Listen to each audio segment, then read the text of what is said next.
What's going on, everybody? Kalipus Tech here, coming back at you with another video. In this video, I'm going to be giving you some reasons why you might not want the Motorola Moto G5G 2023. Now, in general, despite the drawbacks I'm going to be talking about, I don't actually think this is a bad phone. In fact, for what it is, considering that most people getting it are probably going to end up getting it for free anyway, it is actually a really good choice if you're looking for an affordable 5G phone. That being said though, like pretty much any device that exists, the Moto G5G 2023 does have several drawbacks. So throughout this video, I'm going to be going over my least favorite things about it to give you a better idea of what you can expect. Now, as always, if you do end up wanting to learn more about this phone, definitely check out the description where I am linking to several other videos about it, as well as some information about pricing, availability, and some of my favorite smartphone accessories. But with that being said, let's get into it. So my first reason why you might not want the Motorola Moto G5G 2023 is the display quality. Now, on one hand, this phone is a pretty good size at 6.5 inches with a 20:9 aspect ratio, and it also has a decently bright IPS LCD display with a 120Hz refresh rate, and this is going to make the movement on the screen a bit faster and smoother, making the phone in general feel a bit more premium to use. That being said though, we're only getting a 720p resolution here, which I feel like if you're consuming a lot of content, this can be kind of limiting. On one hand, if you're doing stuff like reading or browsing the web, obviously for stuff like that, you're not going to really need a super sharp image or anything, but if you're doing stuff like watching videos or maybe using Instagram or some kind of visual social media platform, which I feel like at this point in 2023 most of us are doing, for that kind of use, having a 720p resolution definitely isn't the most optimal experience. And at this point in 2023, especially for such a nice phone, I feel like a 1080p resolution would have made a huge difference, especially with a 120Hz refresh rate. I mean, I don't know about you, but I feel like giving a phone a 120Hz refresh rate and a 720p resolution is just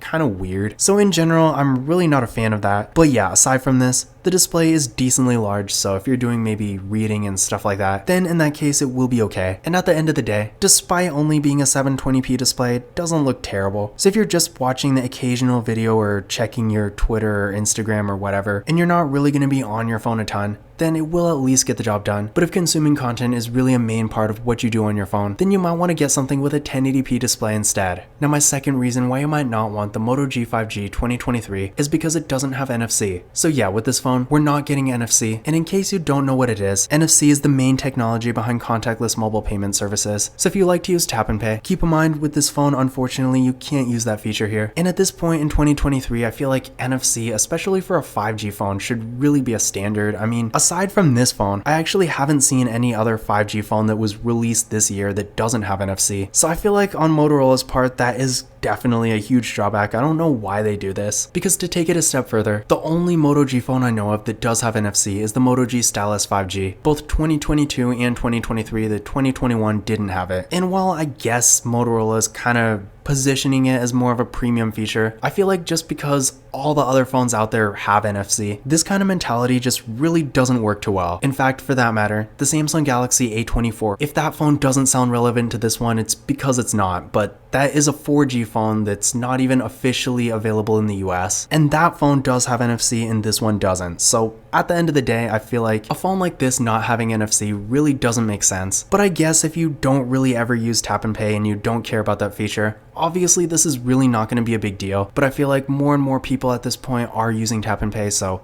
if you are one of them, again, keep in mind, this phone does not have NFC, so if you do want to use that feature, you will have to get something else. My third reason why you might not want the Motorola Moto G5G 2023 is the performance. Now, on one hand, for a 5G phone, this is a really entry-level device, so you really can't expect too much, and again, I feel like most people are probably going to be getting it for free anyway. So considering that, for a free phone, you can't really go wrong, and honestly, for basic daily activities like web browsing, social media, watching videos, and really just doing things most people are typically using smartphones for that kind of use, it will at least get the job done. But compared to lots of other 5G phones, even other entry-level ones, by 2023 standards, I feel like this phone is really not that impressive. So if you are looking for something that's really fast for the money, then I do think you can do better. Now, in case you're wondering, with the Moto G5G 2023, we are getting 4GB of RAM in the Qualcomm Snapdragon 480 Plus 5G processor. So again, it's really not a bad processor. It's just that if you really care about performance, I do think you can do quite a bit better. Now, I did run a benchmark test on on this phone using Geekbench 6, and here are the results I got. So what I recommend doing is running this test on your current phone and then comparing your results to these, and that's going to give you a better idea of where this phone stands performance-wise compared to your current device. Because of course, depending on what you're coming from, it may actually be a pretty sizable upgrade, but if you're coming from say an older but higher end phone, then it might be a pretty big downgrade. So in general, performance is kind of subjective, so it really depends. But in my opinion, I feel like for what it is, if you really want to get a fast phone for the money, despite it not being terrible, you can definitely do better. My fourth reason why you might not want the Motorola Moto G5G 2023 is because it doesn't have an ultra-wide camera. Now to give you a quick rundown of the camera setup here,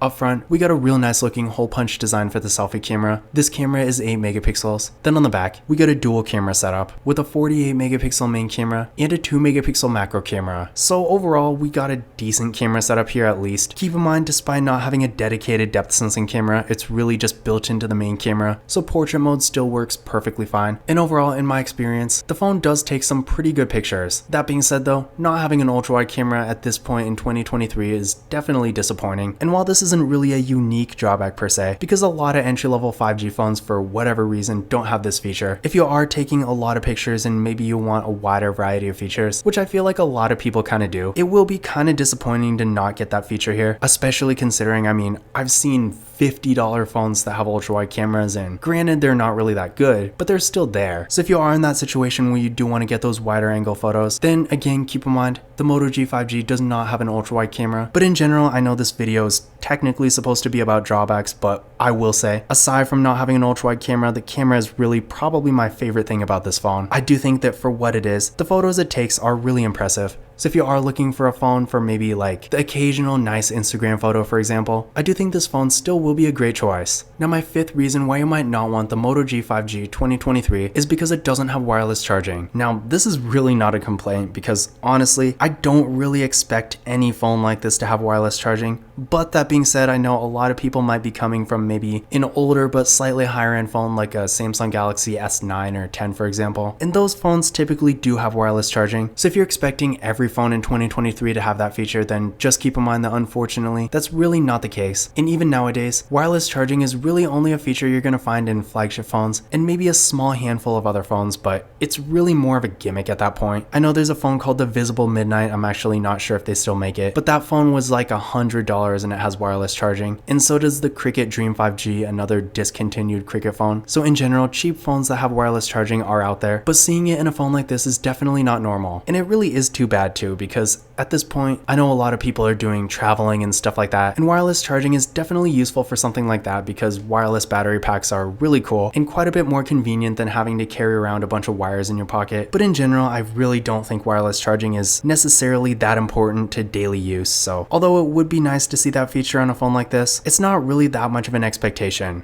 Now my sixth reason why you might not want the Moto G5G 2023 is the software support. Now, to be fair, this phone does have Android 13, which is the latest version of Android, so no complaints there. But in my experience, Motorola's updates are kind of unpredictable. So on one hand, you have like a Samsung or a Google phone where you're definitely going to get 4 major updates, whereas with the Moto G5G 2023 and really any other Moto G phone, yeah, they're probably going to get 1 major update, but we don't really know when it's going to be. For example, the Moto G Stylus 5G 2022 just got the update to Android 13 like a week or 2 ago. I haven't even installed it yet. Whereas with the Samsung phones that originally came out with Android 12, like the Samsung Galaxy A23 5G for example, all those phones basically got the update to Android 13 weeks after it came out. So if you really want the best long-term software support, maybe you want to keep your phone for multiple years, but still have the latest version of Android the whole time. In that kind of situation, I can't really recommend a phone like this. But if you really just want the latest version of Android and you're only really keeping your phone for like a year or 2, then in that case, this phone will at least be okay. But those were some of my reasons why you might not want the Motorola Moto G5G 2023. Again, despite these drawbacks, I do think for what it is, this is actually a pretty decent phone, and again, I feel like most people looking at this video considering this phone are probably going to get it for either free or close to it, so considering this, you can really only expect so much from a really entry-level device. So yeah, for what it is, I do think this phone does provide quite a bit of value for the money, but if you are expecting a ton of camera features, amazingly fast performance, a super premium display, and features like NFC, then you will be disappointed. But if you are just looking for an affordable phone for more basic activities, you're really not going to go wrong with this device. Now once again, if you want to learn more about this phone, definitely check out the description, where I am linking to several other videos about it, as well as some information about pricing,